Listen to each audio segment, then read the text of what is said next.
Bena kwa aje wanangu, kama kadawia bwana, Mr. Pita Pita hapa kwenye pita pita zangu. Nikishapita pita nikikutana la kupita huko, tunakuja hapa tunapiga story mbili tatu uso bana. Bana, wiki hii kwenye pita pita zangu nilipita mitaa ya Samora na India, ile barabara ya kupita Clock Tower, mtaa Samora na India.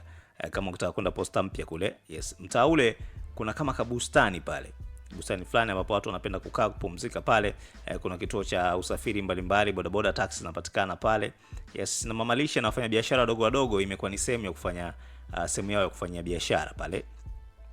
Sasa pale bana, kuna kaburi moja liko pale, na ile eneo pia maarufu kwa jina la kaburi moja. Kaburi la miaka mingi sana, tangu hata sisi hatupo duniani mpaka tumezaliwa, tumekuja mjini, tumelikuta ile kaburi lipo pale. Unajua kaburi lile ni la nani na kwa nini lipo mpaka leo pale mjini? Na kwa nini liko moja?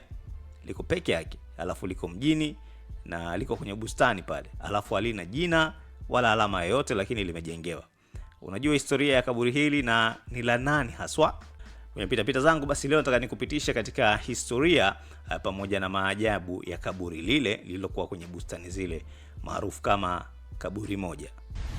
Kama umeshawahi kupita maeneo ya makutano ya barabara ya Samora na India, kama ukiwa unaelekea posta mpya katikati ya jiji la Dar es Salaam, bila shaka utakuwa umeshapita eneo hili la bustani ndogo ya kupumzikia mbele kidogo ya mnara wa saa uliopo eneo hili.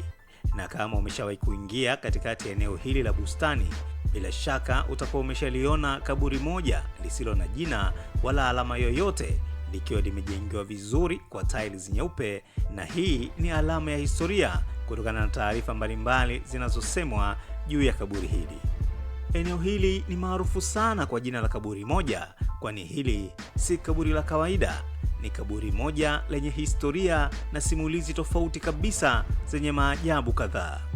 Inasadikika kuwa hili ni kaburi la Sharif Abdul Shakur Salim Al-Atas mwenye asili ya Yemen, ambaye inatajwa kuwa baba yake mzee Salim Al-Atas alihamia Tanzania kutoka nchini Yemen katika miaka ya 1800 na kuanzisha mji wake katika eneo hilo la Mzizima.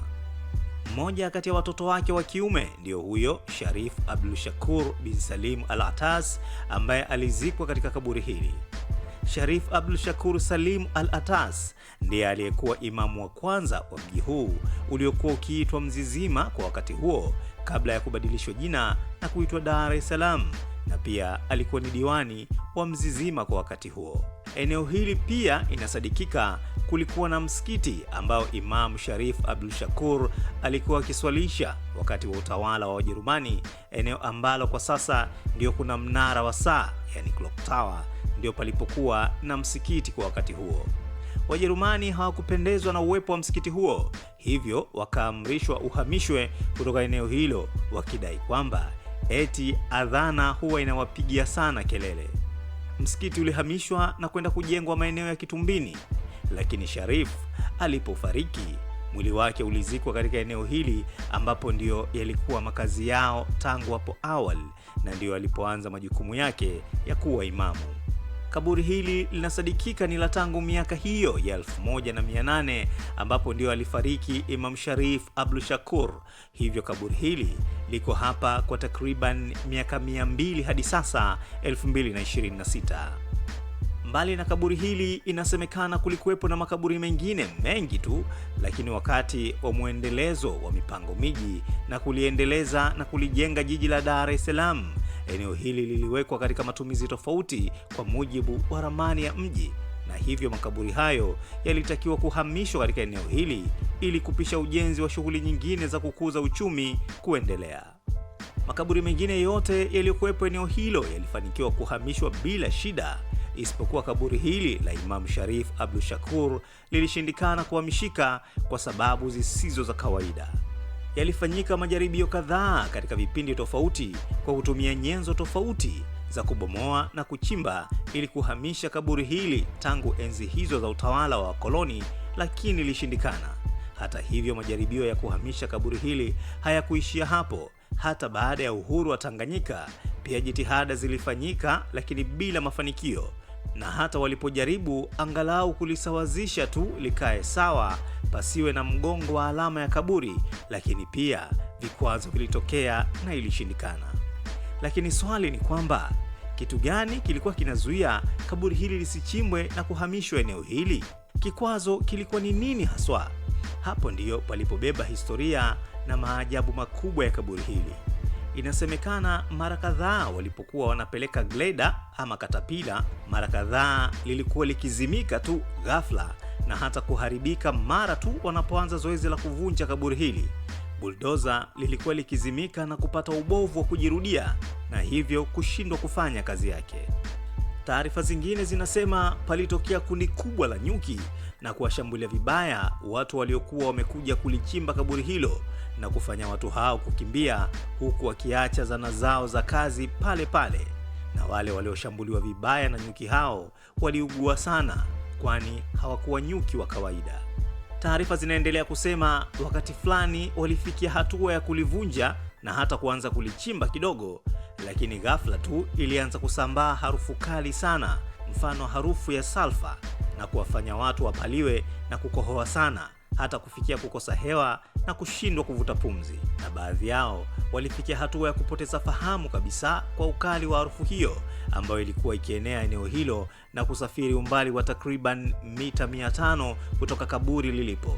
Na harufu hiyo ilidumu kwa ukali ule ule kwa muda wa siku kadhaa, na baadaye ndio ilianza kuisha taratibu hadi kupotea kabisa. Hapo ndio kulifikiwa maamuzi ya kulijengea upya kaburi hilo na kuliacha hapo liendelee kusalia kama alama ya kumbukumbu kwa yale yaliyotokea wakati wa zoezi hilo la kujaribu kulihamisha. Licha ya jiji la Dar es Salaam kuwa jiji kubwa sana na kitovu cha uchumi wa nchi, lakini kaburi moja limebaki katikati ya jiji kama alama ya heshima na historia kwa misingi ya kiimani na kiroho, likiwa limezungukwa na bustani ndogo katikati ya jiji. Bustani ambayo imekuwa ni eneo maarufu la watu kupumzika, wakipiga soga na kubadilishana mawazo, na pia ni kituo maarufu cha usafiri wa taxi na bodaboda, huku mamalishe na wafanyabiashara wadogo wadogo kama wauza kahawa wakijipatia wateja wao kiurahisi eneo hilo.